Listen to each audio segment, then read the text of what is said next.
com a faca bem afiada, em parceria com a RLX Rádio Lisboa, transmite todos os sábados, a partir das 18 horas, o comentário dos assuntos da semana. Com a faca bem afiada. Olá, boa tarde, ouvintes da RLX.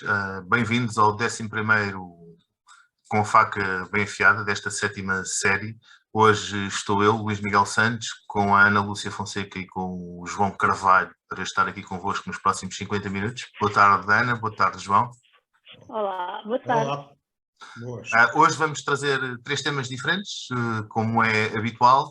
Vamos começar pela guerra na Ucrânia, depois passaremos pelos 17.500 dias de liberdade, ou seja, mais tempo em liberdade pós 25 de Abril do que em ditadura, e terminaremos com uma análise ao novo governo que foi conhecido esta semana, o novo governo de Portugal. Começando, e começo eu pela questão da Ucrânia, pela guerra na Ucrânia e pelo aquilo que nos levou a trazer este tema esta semana para o programa, tinha sido as notícias sobre a ida de um conhecido líder da extrema-direita, um militante da extrema-direita portuguesa, Mário Machado, já condenado por diversas vezes por posse de arma ilegal e por crimes de ódio racial e por violências várias, a sua ida para a Ucrânia para combater ao lado de voluntários ucranianos e outros contra o invasor russo. Uma nota prévia, como é evidente, não convém deixá-la sempre, a invasão russa é condenável sem qualquer mas a seguir. E, portanto, isto digo à partida para ficar claro, não há nenhum mas. É hoje uma perspectiva um bocadinho diferente de olhar para a questão, hoje pegamos mais nisto.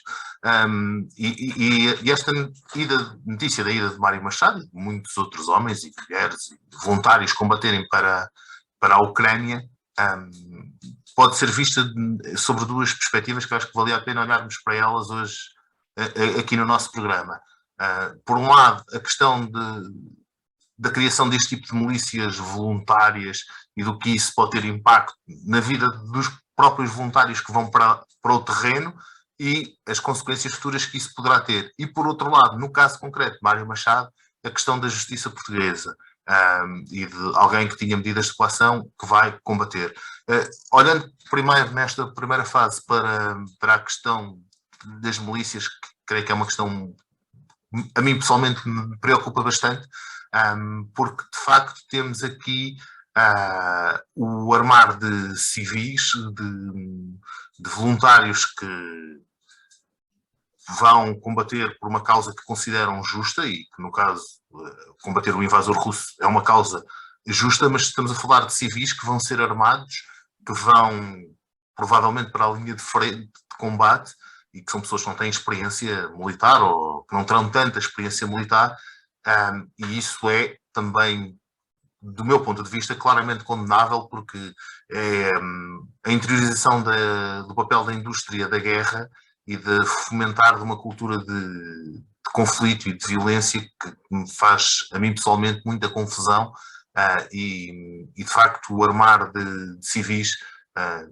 a mim faz mesmo muita confusão e como é que serão, depois, é preciso depois perceber as consequências que isto tem para a vida destas pessoas, destes homens particularmente, que vão combater. E depois, por outro lado, há que perceber que alguma desta mobilização não está isenta de orientação política e percebemos que há aqui, neste caso, que estamos a referir, uma mobilização de partes da extrema-direita de vários países da Europa para ir combater para a Ucrânia, para estabelecer, para reforçar laços internacionais e a ver, vamos, se não estará para ir também adquirir algum armamento, este adquirir entre aspas, e isso é o outro lado que a mim pessoalmente me preocupa bastante, que é o que virá depois disto com estas pessoas a tentarem ir para a Ucrânia, armar-se e reforçar laços internacionais e organizações que se predispõem a utilizar depois, ou podem predispor-se a utilizar a violência nos seus territórios, e isso é de facto algo que a mim me preocupa particularmente.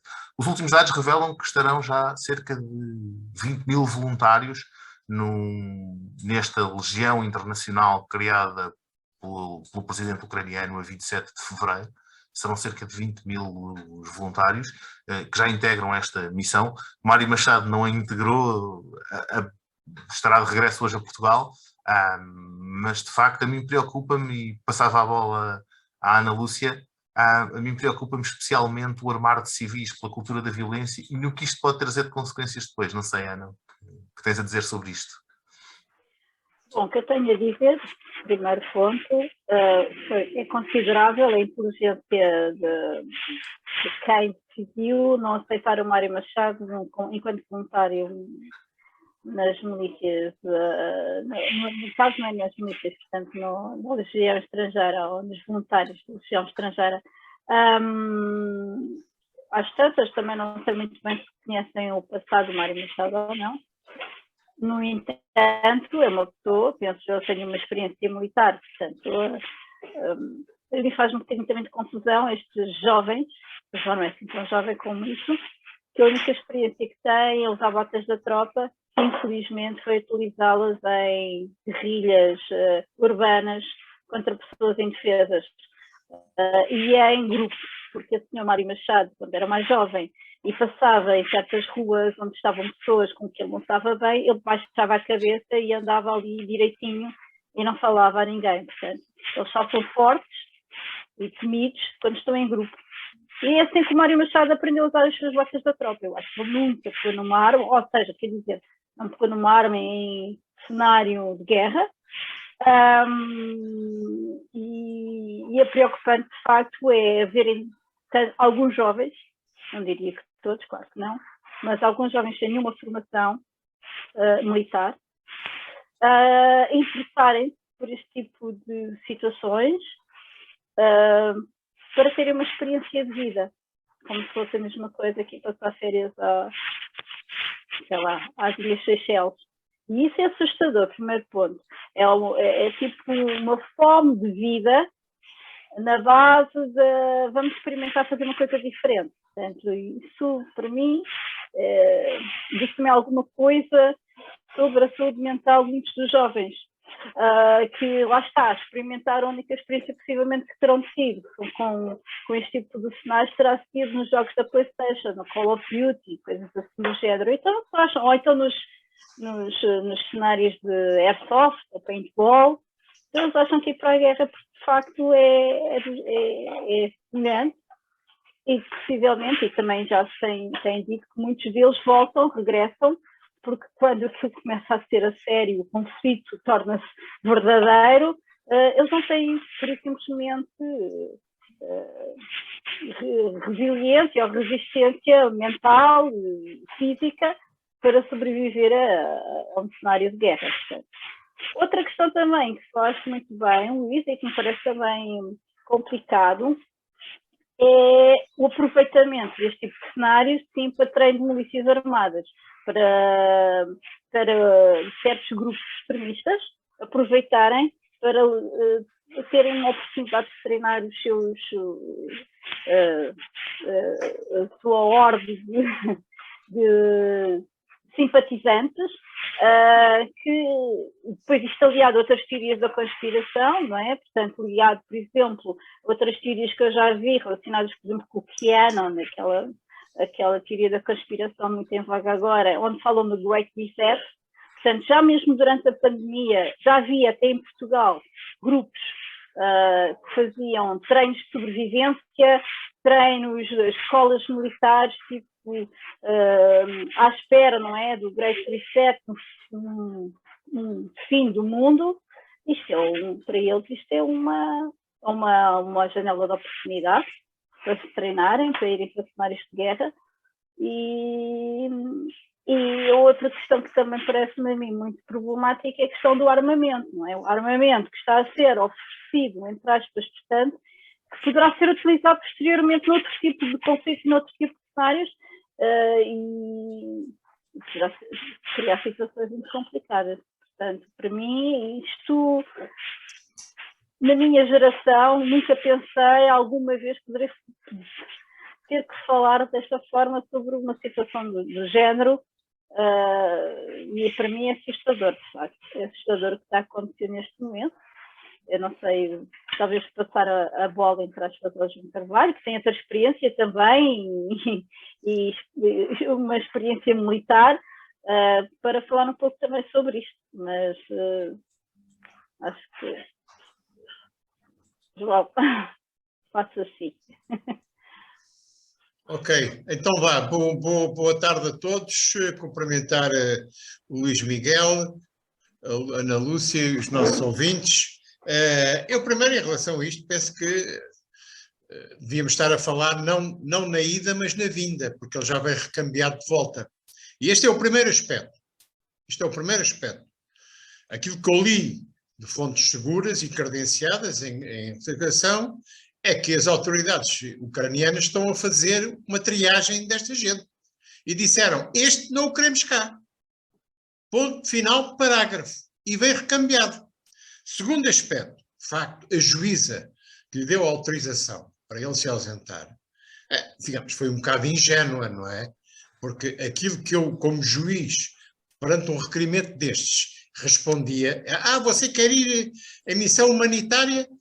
Olha, em Portugal há aqui muitas organizações que prestam apoio humanitário, nomeadamente até aos refugiados da Ucrânia, mas você não precisa de ir para a Ucrânia. Quer prestar apoio humanitário, tem cá muito onde ir. E, portanto, interfiro e, se quiser, vai prestar auxílio humanitário cá. Portanto, há aqui uma certa ingenuidade da juíza. Segundo aspecto, de facto, esta questão dos voluntários, eu não sei quantos é que estão na Ucrânia. Sei sim que, pelos vistos, eles fazem triagens. Coisa que já não acontece com os voluntários da Rússia. O que é que se passa? Que essa é que é a questão mais importante. E essa é que está a contar muito para esta guerra. Eles não conseguem manter o moral dos soldados russos. E tem-se visto, digamos, desde deserções, para já não falar das mortes, não é? Que já vão nos milhares delas. E por outro, porque de facto a corrupção no seio dos abastecimentos, não tem comida, falta montes de coisas, há uma grande desmotivação. E de facto a Rússia precisa de ir buscar gente que ela andou a formar ao longo dos anos, quer na Síria, depois de ter feito atrocidades sem conta, nomeadamente em Alepo, e também na Chechênia. Portanto, o que se fala são dos chechenos e dos sírios que vêm como voluntários trabalhar pela Rússia. E esses, certamente, são dos maiores criminosos que podem existir em todo lado, e tem-se visto, porque se calhar muitas das atrocidades que estão a ser cometidas são feitas por essa gente. Portanto, são duas diferenças logo essenciais. É evidente que o Mário Machado, aquilo que ele queria ir era encontrar-se com os amigos dele, não é? E ir para um campo de treino. Pronto, e receber formação, coisa que se calhar em Portugal ele não está a conseguir, porque toda essa malta já está identificada, toda essa malta anda a ser mais ou menos monitorizada, e portanto isso em Portugal não se consegue. E ele tentou arranjar aqui uma maneira de ir para um campo de férias, fazer treino militar, supostamente, depois não se sabia muito bem para quê. Pronto, mas essas veias foram cortadas. Mas eu não quero deixar de dizer uma coisa. Mário Machado já foi preso, já foi julgado, já foi condenado e já cumpriu pena. Coisa que não acontece a muito bom criminoso deste país. E eu vou ter que referir sempre, e o Luís já sabe o que é que eu vou referir, vou-me referir a outubro de 1975, em que um bando de assassinos da UDP, que hoje faz parte do Bloco de Esquerda, assassinaram o estudante de Direito Alexandrino de Sousa e continuam a monte, porque nunca ninguém teve coragem de ir buscá-los, de os prender e de os julgar. E depois logo se via se eram culpados ou inocentes. Mas nada, nem sequer esse processo começou. O Alexandrino morreu e os seus assassinos continuam impunes. E eu isso tenho que dizer aqui e vou aproveitá-lo e em toda a parte. Portanto, acho que podemos continuar. Sim, fica o registro do João, sim, que eu já percebia que o João ia fazer. E esse registro remete-nos para aquela outra dimensão que o João também já tocou e que eu queria tocar, que é para a questão da justiça, não é? Como é que a juíza autorizou o Mário Machado, que, como o João bem disse, já cumpriu pena e está outra vez a ser julgado ou está a ser investigado neste momento por mais um processo. É arguído num processo, não é? Noutro processo. Exatamente. Houve uns que já cumpriu, este está a ser arguído, é incrível, eu acho que é mesmo absurdo. Utilizando uma metáfora de guerra, eu acho que a justiça deu um tiro na cabeça ao fazer isto, porque podia ter utilizado muitas outras formas, como o João aqui disse, por exemplo, recomendar que fizesse essa mesma ajuda humanitária a pudesse fazer a partir de Portugal e se calhar até é bem mais útil hoje em dia do que toda a gente que vai a correr para o terreno, que às vezes até um pouco de forma desorganizada, apesar da muito boa vontade, não é? E essa é uma questão. E depois há de facto, e é uma questão que eu acho que a seguir vamos falar do tempo da democracia e se calhar é um dos pilares da democracia que ainda é meio coxo, que é o da justiça, não é? Não é que não haja problemas noutros setores, mas a justiça tem ainda aqui alguns problemas. Costuma dizer-se que ela deve ser cega, mas quer dizer, ser cega é uma coisa e não perceber que estamos a mandar alguém de cultura violenta para o meio da guerra não é certamente uma boa ideia. E já vou passar à Ana Lúcia também para ela dar a sua opinião sobre isto e depois passar ao segundo tema, mas antes fazer aqui também um sublinhado àquilo que o João disse, concordando completamente com o João.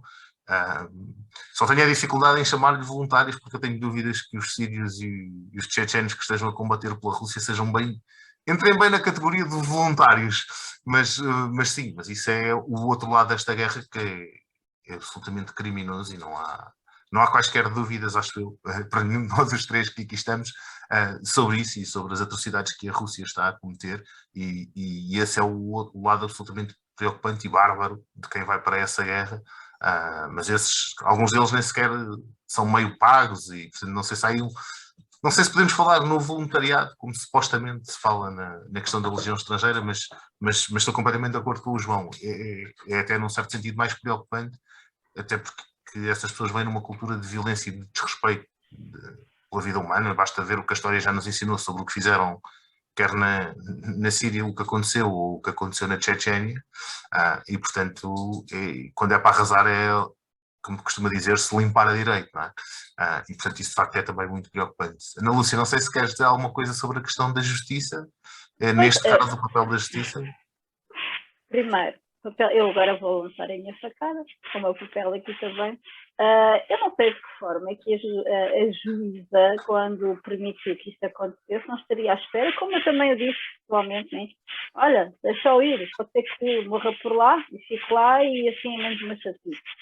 Não é moral, não é uma atitude moral, muito menos de uma pessoa que representa a justiça portuguesa, mas possivelmente teria passado isso pela cabeça. Olha, pela minha passou, quando eu vi a notícia disse, olha, deixa eu ficar lá, porque eu realmente, pelo que eu sei, não tenho, como disse, experiência militar nenhuma, muito facilmente eu ficaria lá e olha, paciência, era menos um para a gente julgar, era menos dinheiro que tínhamos pagar por ele estar lá, digamos, a passar férias na prisão.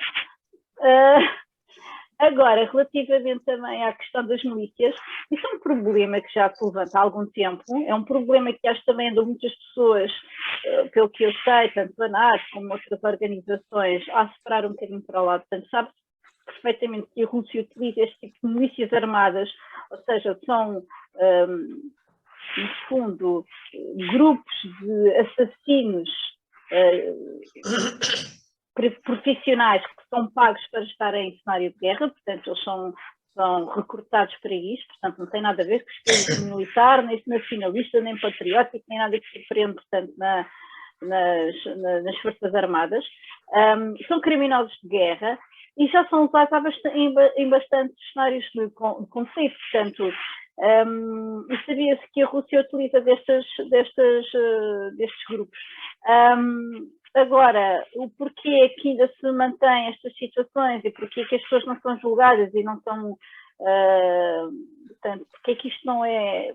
Eu penso que é uma grande crise, não é? Uma grande crise, acho que também a nossa vida, digamos, eu não conheço, penso eu, não conheço muitos jovens, que não seja, por exemplo, alguma falta de expectativa profissional, ou virem realmente de outro tipo de background, tanto não vejo muitos jovens a voluntariarem-se com muita para irem para a tropa ou para irem para as Forças Armadas. Eu penso que esta crise de vocações, entre aspas, vocações militares, esta crise é geral, portanto, no Ocidente. Portanto, então, a existência destas milícias armadas podem ser também uma forma de simplificar o recrutamento de pessoas para as áreas de guerra. E é preocupante. Vamos ter que voltar a este tema certamente nas próximas semanas, infelizmente, mas está na hora de avançarmos para o segundo tema, Ana, a democracia, que já fez mais tempo do que a ditadura. Força! Uma boa notícia, uma notícia feliz, no meio de tanta dificuldade nos últimos meses, mas finalmente chegamos ao dia em que temos mais dias, que vivemos mais dias em democracia do que em ditadura.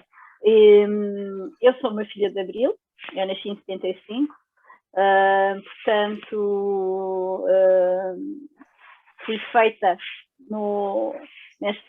nesta onda de esperança, não é? Depois de tantos anos amargurados em Portugal, portanto não vivi nem na primeira pessoa, os dias seguintes ao 25 de Abril, o 1º de Maio, portanto as primeiras eleições livres. A única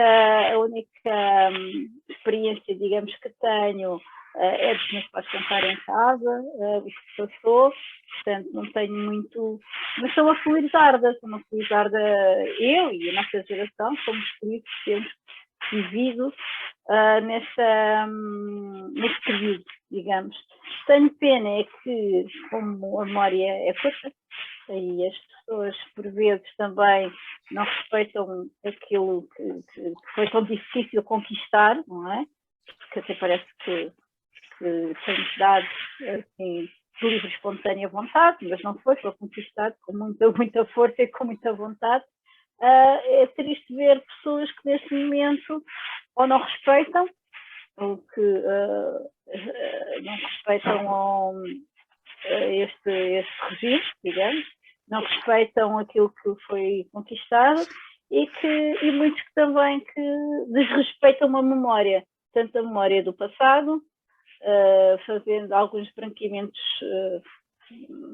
da história do tempo da ditadura, e muitos jovens, por não terem vivido nessa altura, por não terem passado por esse período, por não terem tido essa experiência, ou por conhecerem muito poucas pessoas que se calhar lhes consigam transmitir essa memória,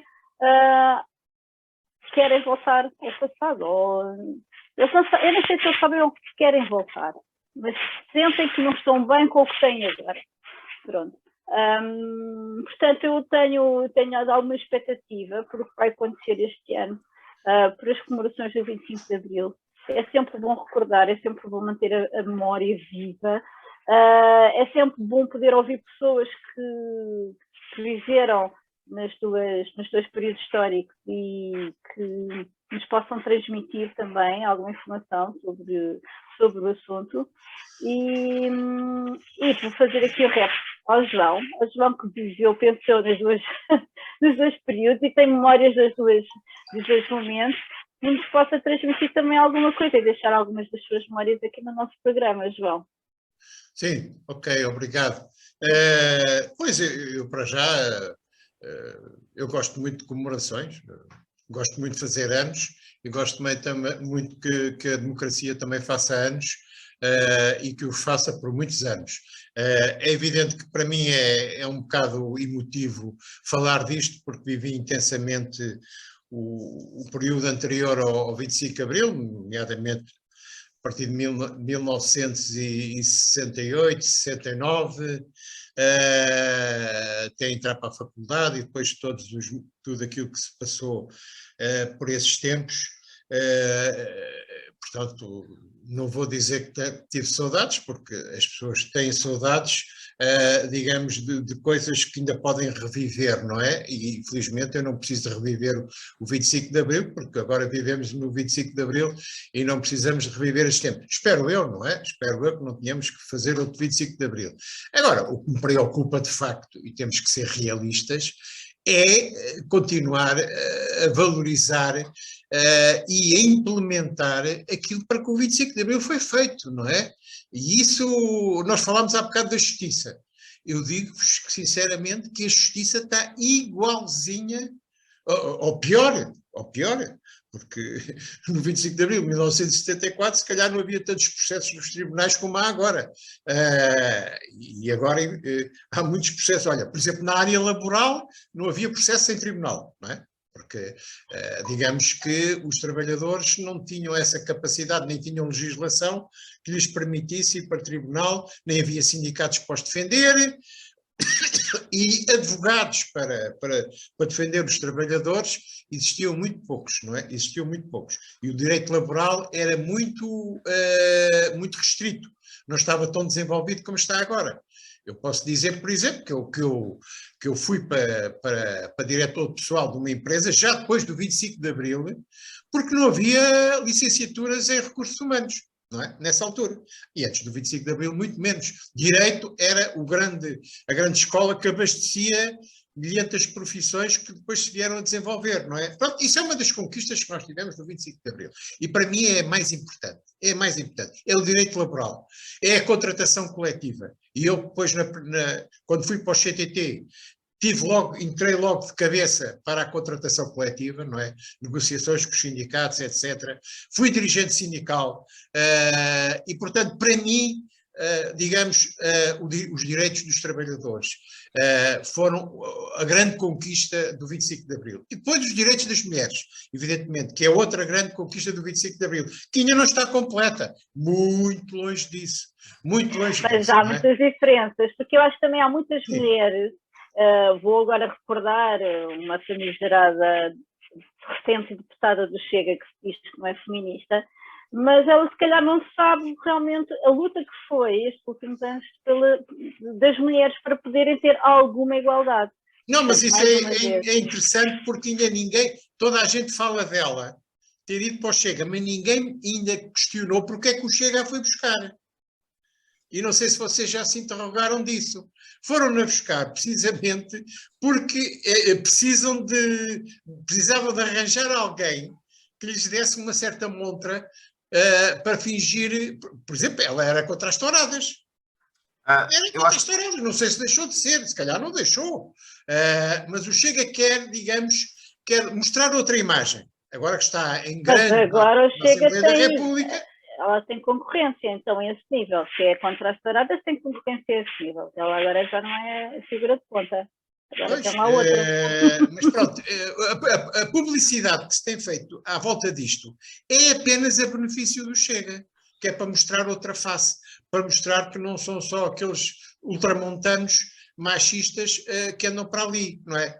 É isso que significa isto. O facto da senhora ter arranjado emprego, etc. Epá, ela há de explicar isso bem um dia. Mas para mim o significado principal é o Chega a querer mudar a sua imagem, ou pelo menos acrescentar qualquer coisa à imagem do Chega. E para mim isso é o que sei. Portanto, eu falei nos direitos laborais, falei nos direitos da mulher. É evidente que me preocupa também a questão da saúde. Eu que estou na Pontinha e em Famões, vejo que a quantidade de dificuldades que as pessoas têm para aceder a uma simples consulta nos centros de saúde. O 25 de Abril tem que ser isso também, pá. E andamos atrás disto há uma data de anos e não se tem melhorado nada, não é? Não se tem melhorado nada. E pá, eu fico-me por aqui.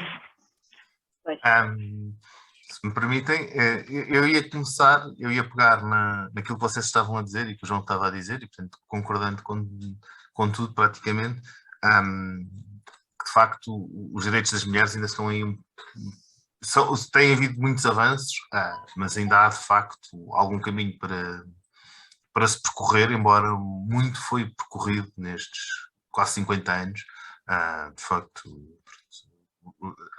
não há uma igualdade plena, mas de facto já se está a caminhar nesse sentido e vou escusar-me a dar mais tempo de antena ao Chega, que na prática é isso que eles querem, quer seja com a deputada que não era feminista, ou agora com a história da antiga deputada do PAN, que é a Sara.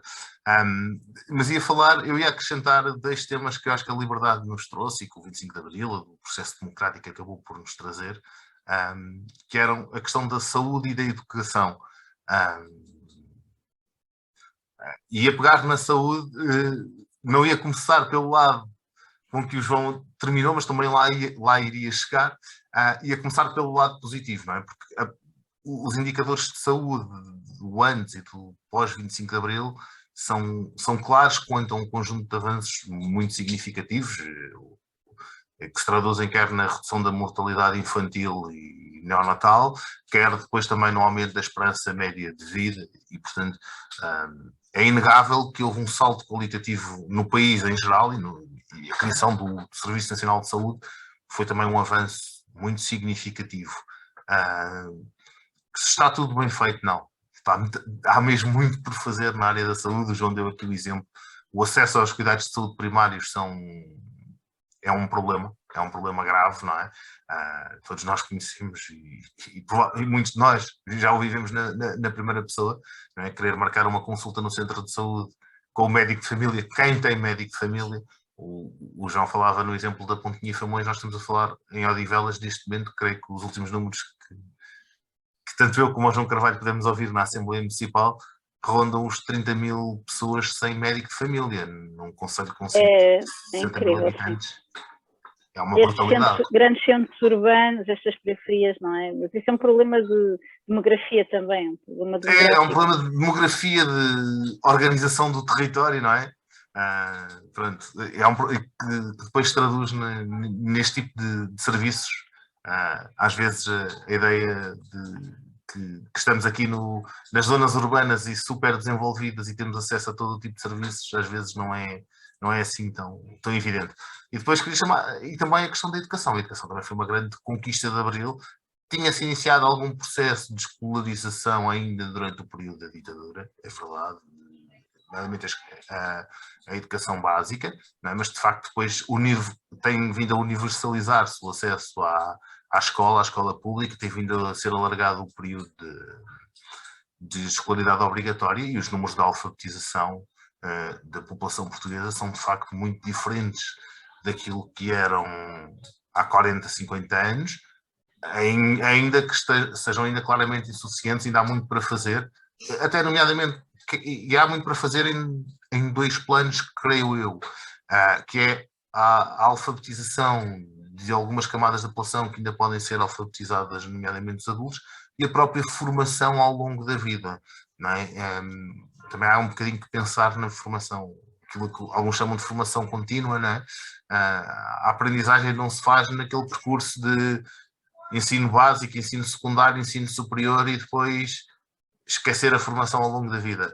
Acho que é preciso um bocadinho também olhar para esse caminho da formação ao longo da vida, porque o resto, apesar de tudo, com maiores ou menores dificuldades, e há problemas nas escolas, em algumas áreas de docência há falta de professores, como também eu e o João, por exemplo, já ouvimos no Conselho de Odivelas essas referências, e algumas delas são transversais, mas de facto o serviço educativo também foi algo que transformou a cara do país nestes últimos 50 anos, que é, apesar de tudo, um país muito diferente e muito mais aberto, e de facto viva o 25 de Abril. Ana. E muitos estudos apontam, não é, que a educação é um maior elevador social. Portanto, é a educação, acesso à educação mais igualitária, é um grande elevador, portanto, social para ter as pessoas mais desfavorecidas. Portanto, muito importante. A pena, lá está, voltamos à questão dos recursos, não é? Às vezes não são aplicados da melhor maneira e há muitas dificuldades também nas escolas, e vamos agora padecer também de um grande problema, que é o rejuvenescimento dos professores. Estamos a entrar numa fase em que muitos dos professores, muitos que entraram depois na sequência da implantação do parque escolar mais alargado, devido também à implantação da democracia, estamos a ver muitos agora a começarem a formar-se, e como não houve o cuidado de tratar bem quem quisesse seguir também a vocação de ser professor, vai ser complicado agora recrutar tantos professores de uma forma capaz para manter as escolas com turmas com um número mais, portanto, com umas turmas com um número mais eficiente de alunos, portanto, turmas mais pequenas.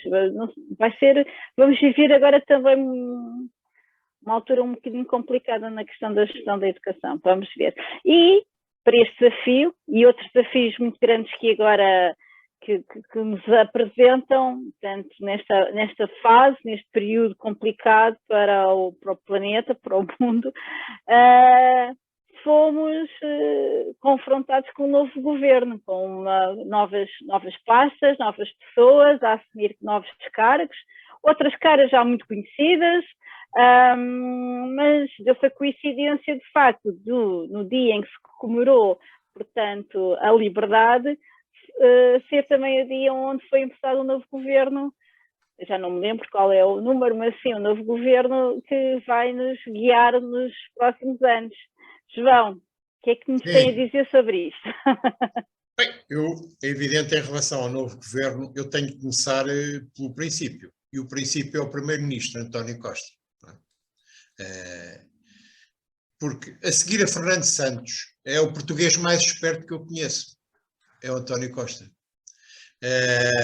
E vocês vejam, permitam-me que eu faça aqui uma breve resenha da evolução dele. Primeiro passou uma rasteira ao António José Seguro dentro do Partido Socialista, a quem acusava do pouquinho, chamava-lhe o pouquinho. E não obstante nas eleições a seguir ainda ter feito um resultado pior,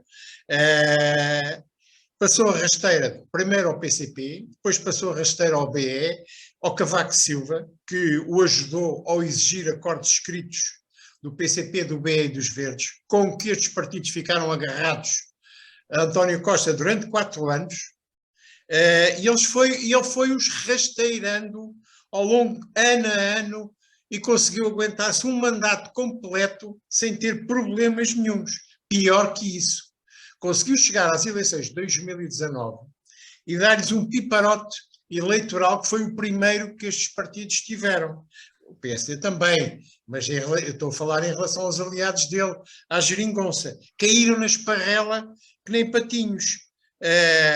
E depois o que é que isso deu? Pois que, quando se aperceberam, primeiro o BE e depois o PCP, digamos, tropeçaram outra vez naquilo que o Costa queria, que era deitar abaixo o governo. E pronto, foram para eleições. E aí o António Costa pôs as questões muito concretas. Das duas, uma, ou ganho com maioria absoluta, ou não ganho com maioria absoluta, mas em face dos maus resultados do PCP e do BE, vão ter que vir cá comer-me na mão, porque senão vai haver outras eleições logo a seguir e vocês ainda vão ficar piores do que o que estão. Olha, saiu a maioria absoluta. E depois veio a pandemia, e depois o pessoal foi todo vacinado e andou entretido com as vacinas para aqui e para ali, e então o que é que temos agora? Temos agora que, efetivamente, eu não acredito que António Costa já se vai aguentar neste governo. Portugal tornou-se pequeno demais para António Costa. E não sei se vocês repararam que neste período, com a maioria absoluta, o que é que ele se tem dedicado a fazer? Anda a passear pela Europa, a espalhar perdigotos e a vender a sua imagem na Europa. E a situação é boa para ele. Vocês olhem, na Alemanha, o chanceler tem que gerir um acordo complicado com os verdes e com os liberais. Portanto, tem com que se entreter, não pensa em aventuras europeias. Macron vai para eleições, tem para lá uns desafios muito grandes também, e portanto vai soar um bocado, também não pode pensar noutras coisas, nem sei se quer, não é? Um presidente francês, não sei se lhe interessa isso. Em Espanha, Pedro Sánchez, ainda hoje estava a ver na televisão, tem os camionistas todos nas estradas, a bloquear a economia, e também tem que gerir o Podemos, tem que gerir a Catalunha, portanto está a pensar noutras guerras, não está a pensar. A Itália, então, nem falar, não é? O pobre do Mário Draghi tem que se entreter com aquela política italiana, que é sempre uma grande complicação, é tudo uma casa de malucos, e portanto também não pode ser. O que é que sobra? é para sobre António Costa. E, portanto, podem escrever que António Costa fez um governo para, efetivamente, andar descansadinho a vender a sua imagem na Europa. E vejam bem que chamou para ele a pasta dos assuntos europeus. Sim. Portanto, os assuntos europeus estão com ele outra vez, que é para, efetivamente, dedicar-se exclusivamente a isso. E depois tem um conjunto de ministros que ele soube gerir muito bem, tendo em vista a sua sucessão no PS. Sim, porque ele, se for para um cargo europeu, tem que abandonar o PS, não é? E, portanto, manteve o extremista Pedro Nuno Santos, não é? Que continua entretido com a batata quente da TAP e dos comboios, e deu-lhe de presente Medina nas finanças. O desgraçado Pedro Nuno Santos, que andava sempre a dizer que não tinha dinheiro para nada, que não lhe davam dinheiro, agora para cúmulo ainda lhe meteu o Medina, que é o adversário dele, nas finanças. E, portanto, estes são os dois mais fortes candidatos que, evidentemente, António Costa quer que mostrem o que valem e se mostrem ao Partido Socialista para ver qual deles é que vai. É claro, mas notem bem que ele fez outra coisa. Ele não pôs nenhum deles como super-ministro. Quem é o super-ministro? É uma super-ministra, Mariana Vieira da Silva, que com o seu perfil discreto, não é? Parece que Costa confia muito nela. E é verdade, é ela que vai substituir em ocasião. Portanto, resta saber se ela, por trás da sua descrição, do seu aparente apagamento, vai querer ser protagonista também dentro do PS. No governo já é protagonista, porque Costa já lhe deu isso. Agora resta saber se ela avança também para o Partido Socialista. E é interessante, sabem porquê? O Partido Socialista é um dos poucos partidos portugueses, pelo menos os tradicionais, que nunca teve uma mulher como secretário-geral. E, portanto, isso também é um aspecto a ter em conta nestas questões. Agora, analisando um bocadinho, e já vou terminar, analisando um bocadinho os ministros um a um. O Cravinho, o António Costa não o quis. O António Costa, o Marcelo não o quis.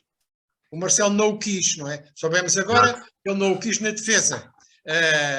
Porque andam os dois às candeias desde aquela questão das chefias militares que andaram às turras, e portanto, mas claro, o Costa não dá ponto sem nó, diz, não o queres na defesa, vai para os negócios estrangeiros. É claro que Marcelo não podia dizer-lhe duas vezes que não queria o gajo, o senhor, nas duas coisas, não é? E portanto, quem é que ele meteu na defesa? Resolveu um imbróglio, que esta questão das chefias militares ainda vai dar muito pano para mangas, meteu uma académica, que é presidente do Instituto de Defesa Nacional, mas é uma pessoa que não é da carreira, não é da carreira militar em ramo nenhum, e portanto não vai chatear ninguém, nem vai chatear o primeiro-ministro, nem vai chatear os militares, e portanto aquilo vai ficar mesmo bem assim. Agora, quem também não vai pedir mais dinheiro, nem vai chatear o António Costa, é o Pedro Adão e Silva na cultura. Que é um indivíduo que ninguém conhece credenciais nenhumas na cultura, porque ele é sociólogo, mas também é uma pasta que é potencialmente chata, porque tem malta que chateia. A malta da cultura chateia, faz 30 por uma linha. Pelo menos podem chatear, mas o ministro não chateia ninguém. Agora, o caso da educação. A educação é um caso curioso, porque o tipo que já mandava no Ministério é agora o ministro, que é o João Costa. Pronto, é um stalinista completo, não é? Eu gostava de saber como é que o Mário Nogueira, porque isto está tudo muito calado, o Mário Nogueira e os professores vão reagir a um stalinista que rompe a direito. E quem também não vai gostar muito deste indivíduo são os pais daqueles alunos que não gostam de alguns aspectos da disciplina de cidadania que ele quis impor, e principalmente também não vão gostar os colégios privados, que ele deu umas fortes cacetadas no anterior mandato em termos de financiamento. Portanto, por aqui vamos ter aqui umas linhas vermelhas que vai ser muito interessante de ver. Mas os outros ministérios, na saúde temos a Marta Temido na mesma, quer dizer, será que continuará com a sua fiel partner, a Graça Freitas, ou a senhora vai se reformar? Pronto, este para mim é a grande interrogação na saúde, é saber se as duas vão continuar a andar juntinhas ou não. O que eu sei é que os novos hospitais do Seixal, de Lisboa Oriental, continuam no papel e nunca mais saem cá para fora, atrapalhando a vida de muita gente. Na agricultura, é um caso nítido em que me parece que António Costa não conseguiu arranjar mais ninguém. O Capolas Santos não quis e aquilo é muito chato. E, portanto, lá vai ficar a senhora, que os agricultores não gostam dela nem por nada, e, no entanto, é uma pasta importantíssima, não só pelo clima que está em Portugal, as secas, os problemas dos agricultores. Ela já aqui há pouco tempo recusou subsídios para os agricultores, estão danados com ela, e portanto isto vai ser muito complicado também na agricultura, porque Costa não conseguiu arranjar outra pessoa. Na Justiça temos mais um caso esquisito, porque é nomeada Ministra da Justiça uma senhora que tem tido muitos cargos da Justiça, mas não é de carreira nenhuma, nem da magistratura, nem de juízes. Foi juíza do Tribunal Constitucional pela Assembleia da República. E todos os cargos que ela tem tido é de nomeação da Assembleia da República por parte do Partido Socialista. Eu, portanto, não lhe auguro nenhum futuro e muito menos auguro uma melhoria na nossa justiça. Depois há os pesos pesados do PS que evidentemente tinham que ter lugar, não é? Que é o caso do Eduardo Cordeiro, portanto, são encaixados à força no Ministério, portanto tem que se arranjar, aqui não é a pessoa ideal para o Ministério, mas é o Ministério ideal para a pessoa. O Eduardo Cordeiro no ambiente, também ninguém lhe conhece, porque ele trabalhou sempre, sendo o braço direito de Costa, para tudo, e foi o tipo que organizou a máquina que ganhou a maioria absoluta, vai para o ambiente. E o José Luís Carneiro, pronto, quer dizer que é um crónico, também vai para a administração interna. Nenhum destes tem credenciais para cada uma destes ministérios, portanto são os pesos pesados do PS a ser. Outro peso pesado é a Ana Catarina Mendes. É evidente que Costa tinha que lhe dar qualquer coisa, não é?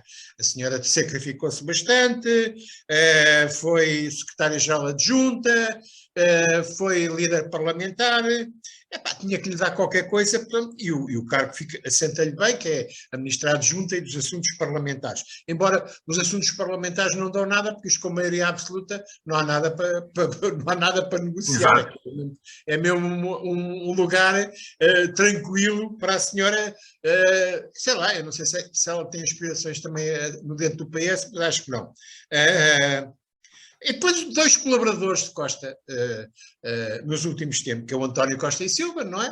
Que já colaborava com ele há muitos anos, e uma assessora que ele tinha, que é a Elvira Fortunato, que é uma cientista, que vai para o ensino superior e para a ciência, e portanto que é um ministério que não tem qualquer relevância, exceto os problemas dos dinheiros. Mas provavelmente será também uma pessoa que não levantará problemas nenhuns em relação a isso.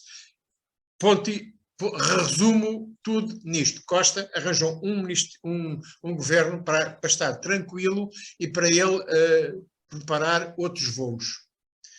Meus amigos, acabei. Ok, posso pegar eu e depois falar a Ana. Para dizer, o João fez um excelente resumo daquilo que é o governo, portanto eu vou deixar só aquelas duas notas. Mais a dizer. É isso. Deixar aqui só 2 ou 3 notinhas soltas, rápidas, e aceitando, não é a provocação, mas comentando só a parte inicial da intervenção do João. Eu também acho que Costa é um dos políticos mais inteligentes ou mais espertos do país, mas acho que o problema agravou-se em 2019, não foi em 2021, e creio que pelo menos em 2019 devia ter sido recuperada a ideia do acordo escrito, e acho que, apesar de tudo, isso protegia mais, dava mais estabilidade à geringonça, os acordos escritos, mesmo com as limitações que tinham e com os atropelos que Costa fez e que os partidos à esquerda deixaram ou aceitaram que ele fosse fazendo. Isso dava outra estabilidade à geringonça e permitia perceber outros horizontes de como lá chegar. Pronto. E acho que a partir de 2019 ficou mais ou menos escrito nas estrelas. Acho que quem olhava para a realidade, que a legislatura anterior não iria não iria acabar, não ia chegar ao fim, não ia durar os 4 anos que tinha durado a legislatura entre 2015 e 2019.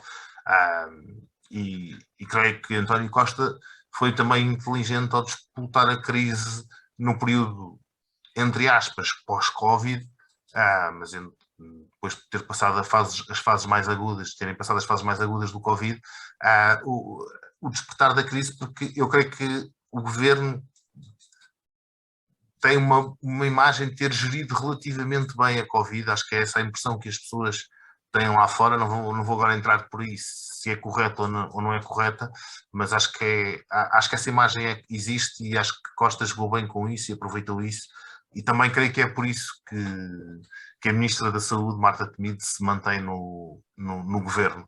Depois, notas sobre o governo em si.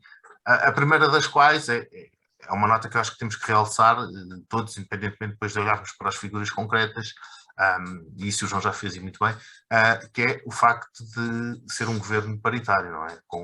Em 17 ministros termos 9 mulheres. Acho que apesar de tudo é um sintoma, é um sinal importante que há um trabalho de participação das mulheres que está a ser feito e que vai revelando os seus frutos, e que eu acho que as leis que introduziram as cotas de género, por exemplo, nos lugares para a Assembleia da República, nas listas partidárias candidatas aos vários órgãos, acabam por ir refletindo um progressivo aumento da participação das mulheres. Ainda não estamos no momento ideal, mas esse caminho está a ser feito, e isso é positivo, e isso vê-se neste governo. Depois deixar 2 ou 3 notas sobre o governo em si, porque o João deixou a maioria delas. Eu vou focar-me em assuntos muito, muito específicos. Ainda um comentário geral, que é a questão do governo. Este governo é claramente, e concordo também muito com o João, um governo em que António Costa não precisa de estar tão presente, porque é claramente um governo fechado no Partido Socialista, parece-me evidente, onde estão lá todos os pesos pesados, como costuma dizer-se, estão lá todas as figuras que poderão ser sucessores de Costa, os que são candidatos mais explícitos, como o Pedro Nuno Santos, ou Fernando Medina, ou talvez Mariana Vieira da Silva na segunda linha, Ana Catarina Mendes, outros que tenham outras aspirações internas. Acho que está claro que estão lá todos, e é um governo claramente fechado, e isso acho que é uma nota que se deve tirar deste governo, não é? É que o PS não aproveitou a maioria absoluta até para fazer um governo mais aberto à sociedade civil. É um governo mais fechado ainda sobre o próprio partido, e isso parece-me claro, com todos os pesos pesados lá. Depois, notas específicas e muito rápidas sobre questões concretas. A primeira das quais o João já a deixou, é os assuntos europeus estarem na esfera do Primeiro-Ministro. É um meio esvaziamento do Ministério dos Negócios Estrangeiros, mas também é um puxar, como o João disse, de uma perspectiva de abertura de carreira europeia para António Costa. Também acho que pode estar a ser ensaiado esse caminho, e essa Secretaria de Estado estar no âmbito da presidência do Conselho de Ministros é também um sinal disso. 2 outras notas sobre secretarias de Estado que eu acho que são relevantes de deixar. A primeira das quais é que o PRR não está sob a tutela de quem o desenhou, não é? O PRR não está sob a alçada do Ministério da Economia de António Costa Silva, mas está nas mãos de Mariana Vieira da Silva, e sendo talvez o instrumento mais poderoso que o governo vai ter para desenvolver políticas na próxima legislatura, na legislatura que agora começa. De facto, percebe-se que Mariana Vieira da Silva vai ter aqui um peso fundamental. E eu acho que esta nota é importante percebê-la, que o PRR não está com quem o desenhou, curiosamente, ou talvez não. Depois, sobre a nulidade que é o Ministério, a Ministra da Agricultura, que eu acho que ninguém sabe quem é a senhora, é o facto do Ministério do Mar, que desapareceu. A Secretaria de Estado dos Assuntos do Mar não está junto com as pescas na agricultura, mas está no Ministério da Economia com António Costa Silva, que também acho que é assim uma distribuição um pouco estranha, termos pescas de um lado e assuntos do mar do outro. É assim uma orgânica um pouco esquisita.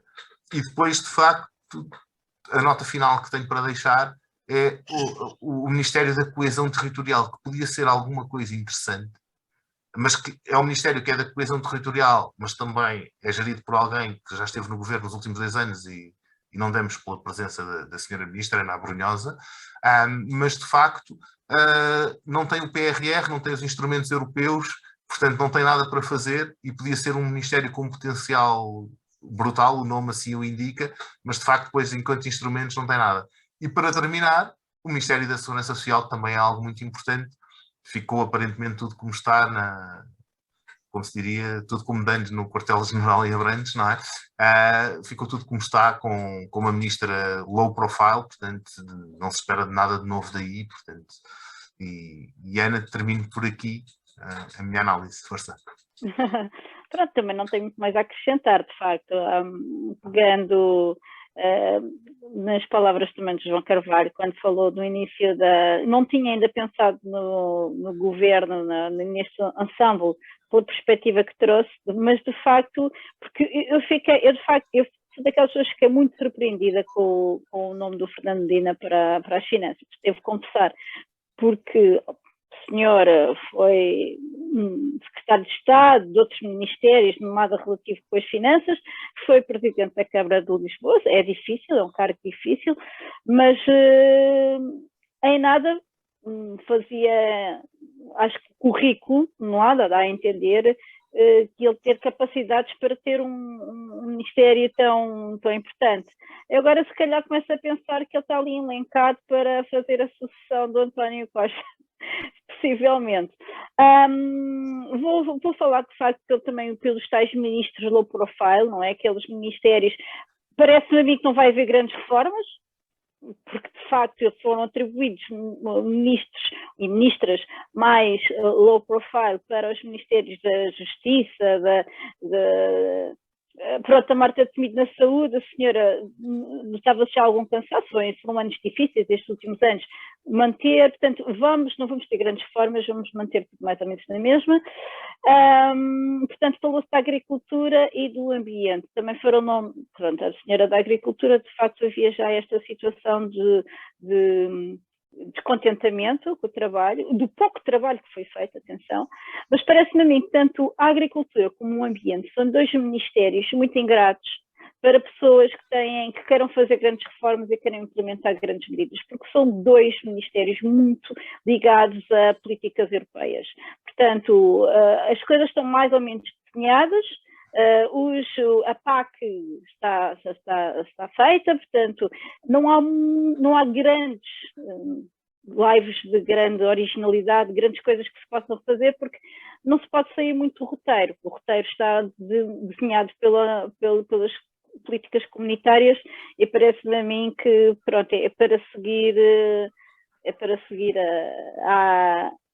com o que já está escrito, digamos. Relativamente a Elvira Fortunato na ciência, eu estou curiosa porque os últimos anos foram anos de grandes alterações, nomeadamente na questão do recrutamento de investigadores, da questão dos bolseiros, novos regulamentos, houve muitas alterações.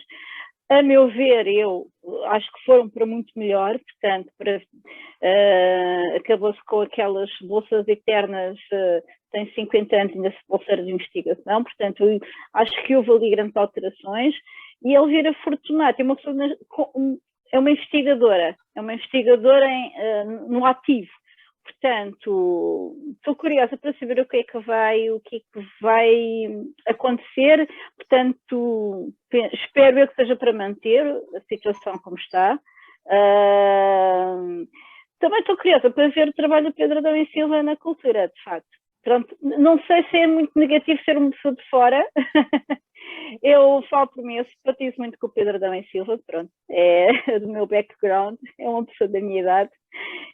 E estou curiosa para saber o trabalho que ele vai fazer, mas como se sabe, sem dinheiro não há circo, não há palhaços, então vamos ver quais são os palhaços que ele vai satisfazer desta vez e quais é que ficam chateados. E do resto, acho que não tenho assim muito mais a dizer sobre este governo. É um governo de continuidade, sem grandes lives, de grandes rasgos, de grandes alterações, de grandes mudanças. Não sei, Luís, já que começaste, não sei se queres terminar o programa, se fico eu. Posso fechar. estamos mesmo no limite do nosso tempo também. E portanto terminamos hoje aqui mais um com a faca bem afiada. Voltaremos à RLX dentro de uma semana. E para terminar, permitam-me só deixar os votos de melhoras para o nosso David Braga, que está aí a ver-se com uma constipação. Portanto, para ele um abraço de melhoras. Um abraço. Um abraço. E pronto. David, força. Um abraço, João. Força. Adeus. Até para a semana, voltamos para a semana. O Com a Faca Bem Afiada, em parceria com a RLX Rádio Lisboa, transmite todos os sábados, a partir das 18 horas, o comentário dos assuntos da semana. Com a faca bem afiada.